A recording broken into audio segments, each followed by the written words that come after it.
Leitura da Bíblia por Neuza Baldini. Carta aos Hebreus, continuação do capítulo 3, a partir do versículo 15. Enquanto se diz, hoje, se ouvires a sua voz, não endureçais o vosso coração, como na provocação. Porque havendo-a alguns ouvido, o provocaram, mas não todos os que saíram do Egito por meio de Moisés. Mas com quem se indignou por 40 anos? Não foi porventura com os que pecaram, cujos corpos caíram no deserto? E a quem jurou que não entrariam no seu repouso, senão aos que foram desobedientes? E vemos que não puderam entrar por causa da sua incredulidade. Capítulo 4. Temamos, pois, que porventura, deixada a promessa de entrar no seu repouso, pareça que algum de vós fica para trás. Porque também a nós foram pregadas as boas novas, como a eles. Mas a palavra da pregação nada lhes aproveitou, porquanto não estava misturada com a fé daqueles que a ouviram. Porque nós, os que temos crido, entramos no repouso, tal como disse. Assim jurei na minha ira, que não entrarão no meu repouso. Embora as suas obras estivessem acabadas desde a fundação do mundo. Porque em certo lugar disse assim no dia 7º, e repousou Deus de todas as suas obras no 7º dia. E outra vez neste lugar, não entrarão no meu repouso. Visto, pois, que resta que alguns entrem nele, e que aqueles a quem primeiro foram pregadas as boas novas, não entraram por causa da desobediência. Determina outra vez um certo dia, hoje dizendo por Davi, muito tempo depois, como está dito, hoje, se ouvires a sua voz, não endureçais o vosso coração. Porque se Josué lhes houvesse dado repouso, não falaria, depois disso, de outro dia.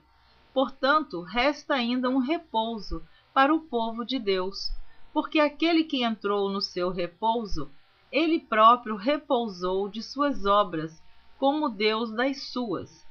Procuremos, pois, entrar naquele repouso, para que ninguém caia no mesmo exemplo da desobediência. Porque a palavra de Deus é viva, é eficaz, é mais penetrante do que qualquer espada de 2 gumes, e penetra até a divisão da alma e do espírito, e das juntas e medulas, e é apta para discernir os pensamentos e intenções do coração. E não há criatura alguma encoberta diante dele, antes todas as coisas estão nuas e patentes aos olhos daquele com quem temos de tratar. Cristo é superior aos sumos sacerdotes do antigo pacto. Visto que temos um grande sumo sacerdote, Jesus, Filho de Deus, que penetrou nos céus, retenhamos firmemente a nossa confissão. Visto que temos um grande sumo sacerdote, Jesus, Filho de Deus, que penetrou nos céus, retenhamos firmemente a nossa confissão. Porque não temos um sumo sacerdote que não possa compadecer-se das nossas fraquezas, porém um que, como nós, em tudo foi tentado, mas sem pecado.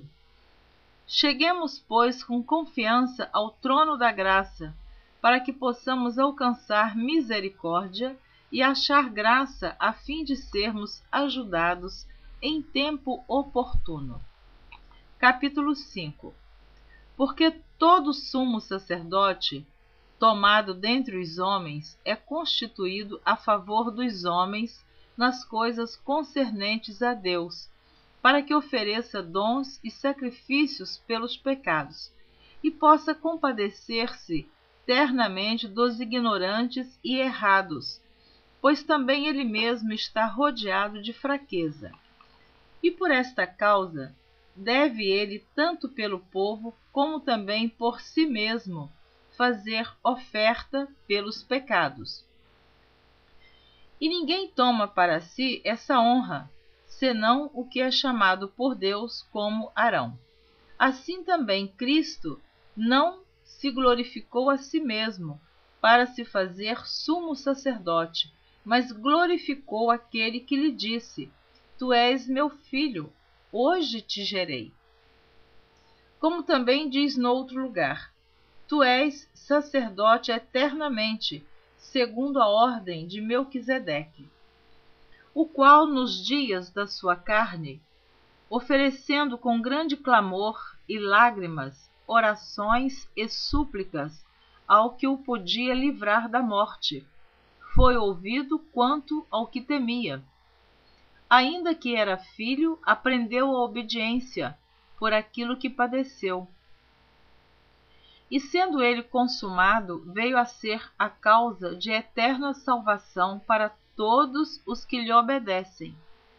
Chamado por Deus, sumo sacerdote, segundo a ordem de Melquisedeque, do qual muito temos que dizer de difícil interpretação, porquanto vos fizestes negligentes para ouvir. Porque devendo já ser mestres pelo tempo, ainda necessitais de que se vos torne a ensinar quais sejam os primeiros rudimentos das palavras de Deus, e vos haveis feito tais que necessitais de leite e não de sólido mantimento. Porque qualquer que ainda se alimenta de leite não está experimentado na palavra da justiça, porque é menino. Mas o mantimento sólido é para os perfeitos, os quais, em razão do costume, têm os sentidos exercitados para discernir tanto o bem como o mal. Capítulo 6. Pelo que, deixando os rudimentos da doutrina de Cristo, prossigamos até a perfeição, não lançando de novo o fundamento do arrependimento de obras mortas e de fé em Deus, e da doutrina dos batismos, e da imposição das mãos, e da ressurreição dos mortos e do juízo. Vou repetir o versículo 2. E da doutrina dos batismos, e da imposição das mãos, e da ressurreição dos mortos e do juízo eterno. E isso faremos se Deus o permitir. Porque é impossível que os que já uma vez foram iluminados e provaram o dom celestial e se fizeram participantes do Espírito Santo e provaram a boa palavra de Deus e as virtudes do século futuro e recaíram, sejam outra vez renovados para arrependimento, pois assim quanto a eles, de novo crucificaram o Filho de Deus e o expõem ao vitupério. Porque a terra que embebe a chuva que muitas vezes cai sobre ela e produz erva proveitosa para aqueles por quem é lavrada, recebe a bênção de Deus. Mas a que produz espinhos e abrolhos é reprovada e perto está da maldição. O seu fim é ser queimada. Mas de vós, ó amados, esperamos coisas melhores e coisas que acompanham a salvação, ainda que assim falamos. Porque Deus é injusto para se esquecer da vossa obra e do trabalho da caridade, que para com seu nome mostrastes, enquanto servistes aos santos e ainda servis? Mas desejamos que cada um de vós mostre o mesmo cuidado até o fim, para a completa certeza da esperança. Eu vou ler novamente o versículo 10. Porque Deus não é injusto para se esquecer da vossa obra e do trabalho da caridade, que para com o seu nome mostrastes, enquanto servistes aos santos e ainda servis. Eu parei no versículo 10 do capítulo 6. Na próxima gravação, você continua ouvindo o capítulo 6 a partir do versículo 11. Deus abençoe você.